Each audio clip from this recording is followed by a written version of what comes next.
நேத்து டிஸ்கஷன் படி பார்த்தோம்னா கேர்ள்ஸ் தான் கரெக்ட், பாய்ஸ் தான் தப்பு அப்படின்னு முடிச்சிட்டாங்க. ஆடியன்ஸ்ல 2 பேரை செலக்ட் பண்ணி அவங்களும் கேர்ள்ஸ்க்கு சப்போர்ட் பண்ற மாதிரி பேசி விஜய் சேதுபதி நேத்து ஷோவை ரிவ்யூ பண்ணி முடிச்சிட்டாரு.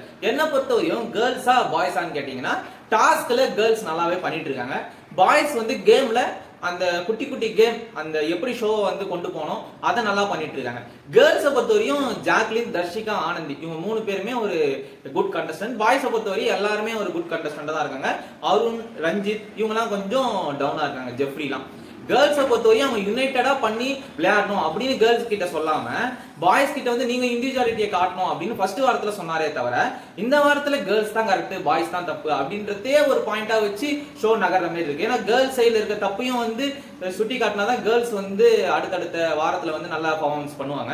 பாய்ஸ் கையில இருக்க தப்பையும் மட்டும் சுட்டி காட்டிக்கிட்டே இருக்க மாதிரி இருக்கு விஜய் சேதுபதி. விஜய் சேதுபதி கொஞ்சம் நியூட்ரலா பாய்ஸ் கேர்ள்ஸ் 2 பேருக்குமே தப்ப சுட்டி காட்டலாம்.